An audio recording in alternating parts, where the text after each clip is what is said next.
ভয়াবহ ছবি বাংলাদেশে সুনামগঞ্জের ছবি রেখেছে আপনাদের সামনে। সেখানে বেছে বেছে হিন্দুদের বাড়িতে এভাবেই ভাঙচুর চালানো হচ্ছে।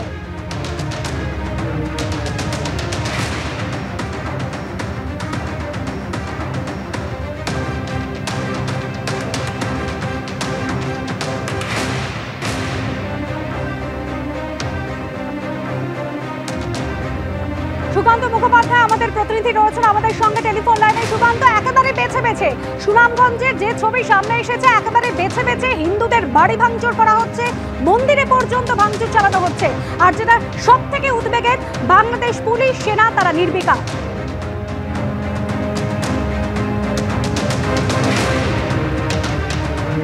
সুকান্ত, শোনা যাচ্ছে? দেখো, শোনা যাচ্ছে। দেখো, গত 48 ঘন্টাতে বাংলাদেশের 3টি জায়গা থেকে কিন্তু মারধরের অভিযোগ আসছে এবং 3টি ক্ষেত্রে দেখা গেছে যে হিন্দু যারা আক্রান্ত হচ্ছেন তারা হিন্দু পরিবারের সদস্য। যার মধ্যে একটি হচ্ছে সুনামগঞ্জ, তারপরে হচ্ছে তোমার জলপাইগুড়ির নীলফামারী একটি জায়গা, এবং গতকাল রাত্রে একদম যে লেটেস্ট আপডেট, ঠাকুরগাঁওতে একটি হিন্দু পরিবারকে ওপরে আক্রমণ করা হয়, তাদের দোকানে ভাঙচুর করা হয়। যে ভাইরাল ভিডিও সামনে এসছে, সব থেকে আশ্চর্যের বিষয় এটাই যে এখনো পর্যন্ত যাদেরকে দেখা গেছে এই আক্রমণ করতে কিংবা হুমকি দিতে, তাদেরকে কিন্তু এখনো পর্যন্ত চিহ্নিতকরণ করে যে আটক করার যে প্রক্রিয়া তা করা হয়নি। নামমাত্র কয়েকজনকে শুধুমাত্র গ্রেফতার করা হয়েছে, তাদেরকেই জিজ্ঞাসাবাদ করা হচ্ছে। কিন্তু মানে ভাইরাল ভিডিওতে দেখা যাচ্ছে যে প্রচুর সংখ্যক মানুষ যারা এই আক্রমণে একদম সামনে থেকে নেতৃত্ব দিচ্ছেন, তাদের কিন্তু কাউকে গ্রেফতার করা হয়নি। উপরন্তু আমরা কি দেখলাম, গত এক সপ্তাহে বিভিন্ন মন্দিরে যেমন ভাঙচুর করা হয়েছে। গতকালকে চিন্ময় দাসকে যখন চট্টগ্রাম আদালতে তোলা হয়, প্রকাশ্যে আইনজীবীদের একাংশ তারা কিন্তু হুমকি দিচ্ছেন যে তার হয়ে কেউ সওয়াল করতে পারবেন না, যদি কেউ ওকালতনামাতেও সাইন করেন তাদেরকেও কিন্তু বেধড়ক মারধর করা হবে, গণধোলাই দেওয়া হবে। ফলত কালকে আমরা দেখলাম যে কোনো রকম শুনানি ছাড়াই 1 মাস বিচারহীন অবস্থাতে চিন্ময় দাসকে জেলে পাঠিয়ে দেওয়া হলো এবং পরবর্তী শুনানি 2রা জানুয়ারি।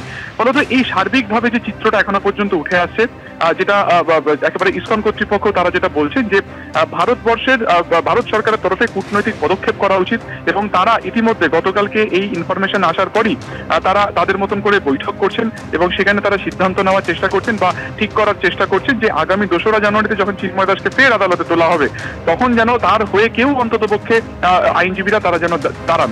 যদি এখনো পর্যন্ত যেটা খবর যে তারা বাংলাদেশ ইসকন কর্তৃপক্ষের সাথে তারা যোগাযোগ করছেন, কিন্তু এখনো পর্যন্ত ইতিবাচক কোনো সাড়া কিন্তু পাওয়া যায়নি। এবং গতকালকের পর আজকে এখনো পর্যন্ত সরকারিভাবে কলকাতা ইসকন কর্তৃপক্ষ গোটা বিষয়টি কিছু বলেননি।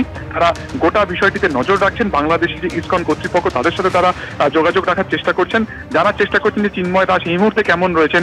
তাছাড়া আমরা দেখেছি চিন্ময় দাসকে জেলে খাবার দিতে যখন অ্যালাউ করা হয় কোর্টের তরফে, 2জন সন্ন্যাসী তারা যখন খাবার দিতে যান তাদেরকে পর্যন্ত গ্রেফতার করা হয়। তো সার্বিকভাবে গোটা বিষয়টিতে ইসকন কর্তৃপক্ষ তারা চাইছেন যাতে কূটনৈতিকভাবে ভারত সরকার হস্তক্ষেপ করে। অন্যদিকে আমরা দেখতে পাচ্ছি যে হিন্দুদের উপরে যে আক্রমণ, তাদের ধর্মীয় স্থানে যে আক্রমণ করা হচ্ছে, সেই ঘটনাতে এখনো পর্যন্ত কিন্তু বাংলাদেশের সরকার বা পুলিশ প্রশাসন কোনো রকম ব্যবস্থা নিচ্ছে না, নামমাত্র গ্রেফতারি করছে। কিন্তু যারা মূল অভিযুক্ত, যারা কার্যত ইন্ধন দিচ্ছে, তাদের কিন্তু কাউকে গ্রেফতার বা আটক পর্যন্ত করা হয়নি গত 48 ঘন্টা কিংবা সার্বিকভাবে গত 1 সপ্তাহ ধরে। ধন্যবাদ সুকান্ত।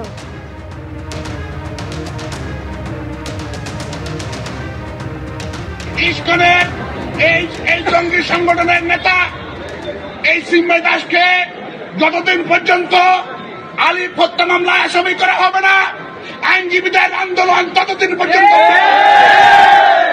আমরা স্পষ্ট করে বলতে চাই, এই চট্টগ্রাম আদালত পাড়ায় যারা যদি কেউ সাহস করে এই চিন্ময় দাসের পক্ষে এবং চিন্ময় দাসের দোষরের পক্ষে কেউ যদি ওকালতি করতে চায় কিংবা ওকালতনামা দাখিল করে, সাথে সাথে এই কোর্ট বিল্ডিং এর তাকে গণপিটা দিতে হবে।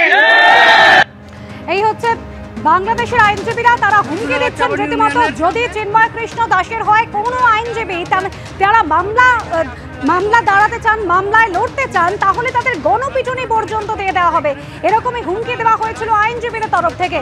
এমনকি চিন্ময় কৃষ্ণ দাস যিনি জেল হেফাজতে রয়েছেন, গতকাল তারও একজন আইনজীবীও কিন্তু মামলা লড়তে দাঁড়াতে পারেননি। এই হচ্ছে বাংলাদেশের অবস্থা। গণতন্ত্র, প্রজাতন্ত্র সেখানে প্রহসনে পরিণত হয়েছে।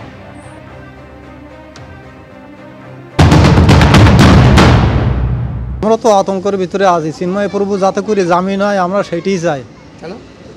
চিন্ময় প্রভু আমাদের হিন্দুদের একজন প্রভু, সে আমাদের ইসকনের সে প্রভু, আমরা তার মানি গণি, সে আমাদের সনাতনীর একজন প্রধান, এই জন্যে তার আমরা অতি দ্রুত জামিন চাই। সংখ্যালঘু আমায় কোথার কোনো দাম নেই, আমায় কোথার কোনো দাম নেই, আর আমরা এমনও কিছু করতে পারবো না যে ওদের গায়ে লাঠি মারবো। আপনাদের মারধর দিচ্ছে? মারধর দিচ্ছে। কীভাবে মারছে ওরা? এই একালি জমি যদি মনে করো যে ওদের ইচ্ছা মতো ওরা রবে, হ্যাঁ ইচ্ছা মতো ধান কাটবে, হ্যাঁ। ইচ্ছা মতো সব কিছু কাটবে। এইবার যদি তাতে বাধা দিতে যাও, তা ওই এই সময় আষাঢ় মাসে জমিরুল্লাহ বললো যে তোরা ধান লাগাতিস লাগা, হ্যাঁ। লাগাতিস তোরাই লাগা, ধান আমাদের কথা বলতে গেলে মার